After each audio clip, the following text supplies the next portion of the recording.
This is our third week working through chapter 6 of the Gospel of John, and yet again we are talking about bread. The bread that never perishes, living bread, bread of life, and today bread of heaven. It's like going to a buffet table, and yet all they are serving at the buffet is bread.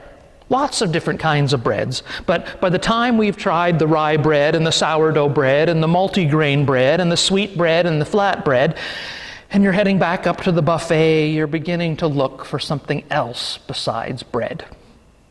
And so, as I read through this morning's passage from the Gospel of John, I noticed that the Jewish leaders, as John calls them, they begin to complain about Jesus in verse 41. And the reason for their complaint is what Jesus says in verse 38. For I come down from heaven, not to do my own will, but the will of him who sent me. For I have come down from heaven. What does it matter to the Jewish leaders where Jesus comes from? Because where we come from matters. And this theological lens of origin, it makes the details of this portion of chapter 6 come alive, just as our own origins, our own history, makes us come alive. Of course, the premise and the promise of Jesus' origins have been front and center since the very beginning of the Gospel of John. In fact, this is the primary claim made in the very first words of the Gospel of John. In the beginning was the Word.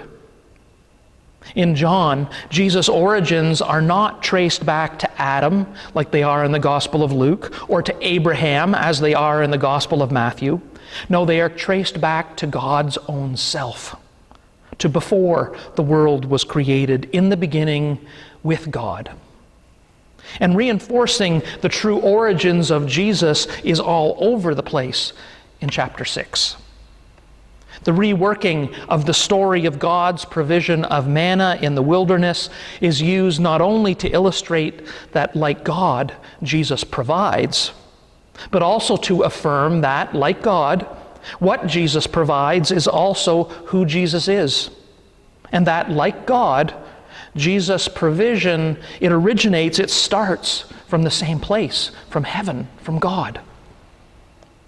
And so the complaining in verse 41, it echoes the complaining against God in the wilderness in Exodus 16.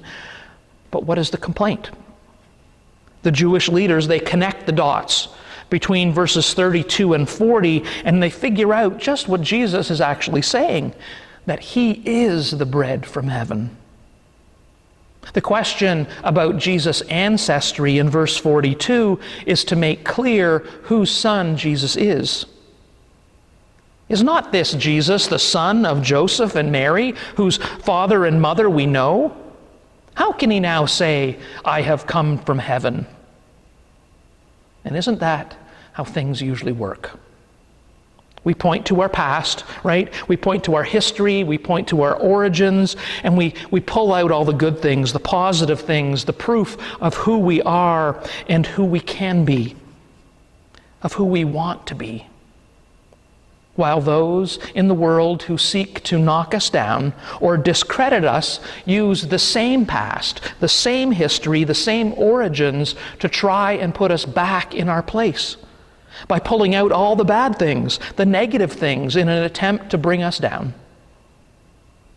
Verse 46 directly recalls verse 18 of John chapter 1. No one has ever seen God. It is God, the only Son, who is close to the Father's heart, who has made him known. Jesus has seen the Father because he comes from the Father, and he is God made flesh. And the entire reason for this incarnation is so that we can see God. We can experience God in the fullness of relationship, a relationship that was already previously assumed with God's people. But without the incarnation, it could only be known to a certain level. Verse 49 continues to talk about origins. Jesus uses the second person possessive pronoun, your ancestors, not our ancestors. Thereby, he is asking the same question of us. How are your origins cast? Who are your ancestors? Where do you claim to be from? What this story from the wilderness wanderings offers is another provision story. And that wouldn't on its own reinforce where Jesus comes from. Just as the origin of the food and the water for the Israelites was from heaven, was from God, Jesus himself is the true bread, the living water, and comes from God. And more so, Jesus is God's very presence on earth. Heaven, however, is both where Jesus comes from and where he will return. And as a result, this story has the function of restating the whole theological sequence that the plot of the Gospel of John is based on. The incarnation, the crucifixion, the resurrection, and the ascension. Right? Coming into the world, crucified in the world, rising again, and ascending back into heaven. Jesus comes from the Father and will return to the Father. In this portion of the bread and life discourse, Jesus says that where you come from, it matters. But how you cast your origins, how you imagine your history, is even more important. Jesus is asking us, where do you think you come from? Of course, how this question gets answered depends on who is listening. For the Jewish leaders, their origins, they justify a limited imagination for the present activity of God in the Word made flesh. They just can't quite bring themselves to believe it. For the crowd, their origins are being recast, are being re-understood before their very eyes. But they don't yet fully understand what it means for the world and for them. For the community of John's gospel, who this gospel was written to, and for the disciples, they no longer have any origins. For they have already been cast out of their synagogues. And so they have to reimagine new origins, a new history. Their origins are now located in the promise of Jesus' origins. Their past is now recast as present in Jesus' love. And for us, listening to the story today, where we come from still matters. Our origins, our history, it's what we draw upon to make sense of our present. It's kind of like asking a person from the United States and a person from Canada where they're from. A person from the United States will say proudly, "I'm an American," or more precisely, "I'm an American."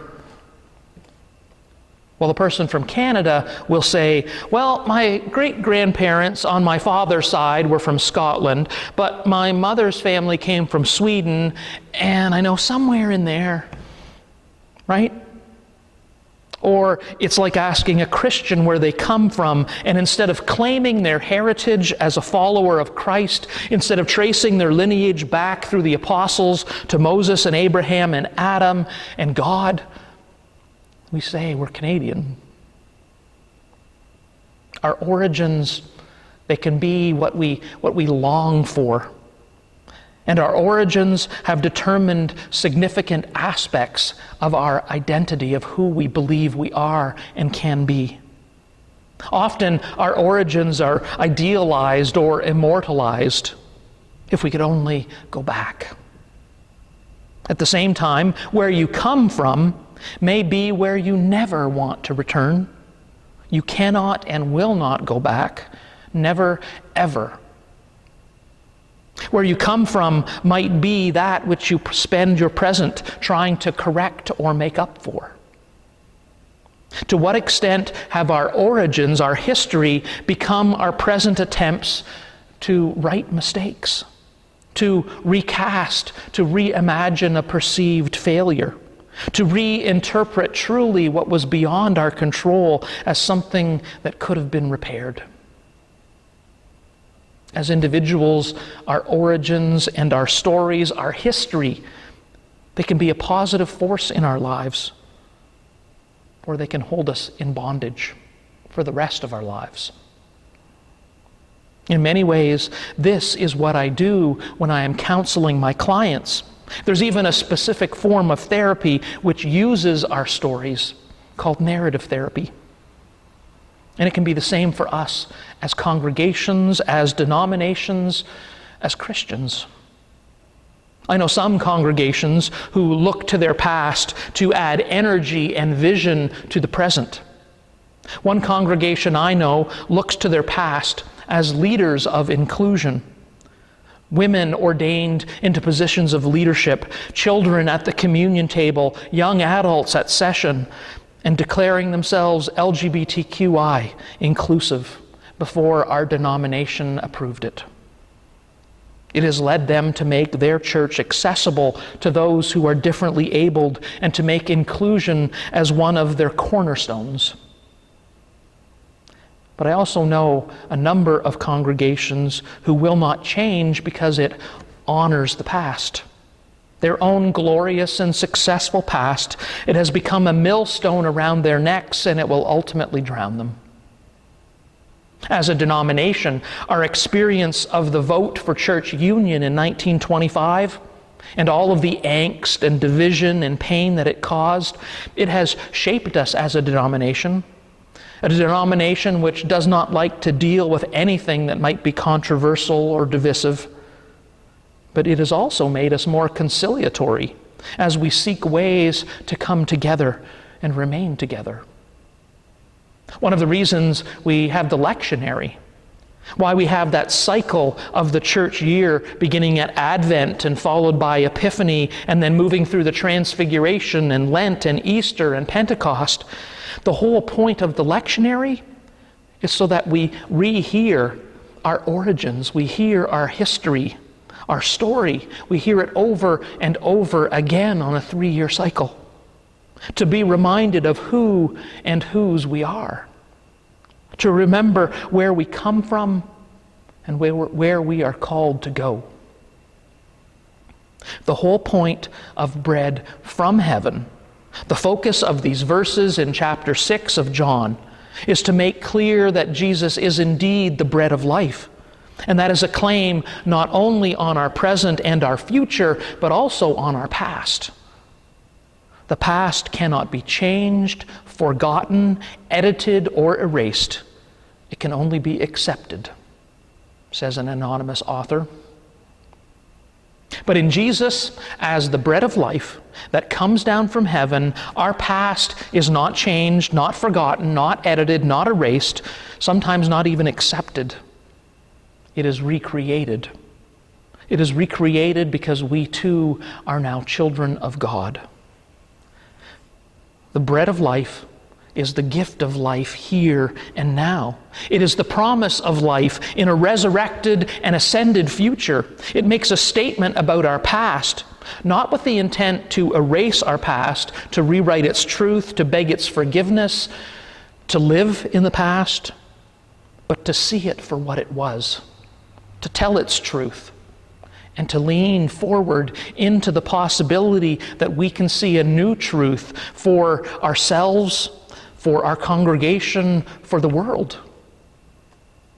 As Oscar Wilde put it, the only difference between a saint and a sinner is that every saint has a past and every sinner has a future. Amen.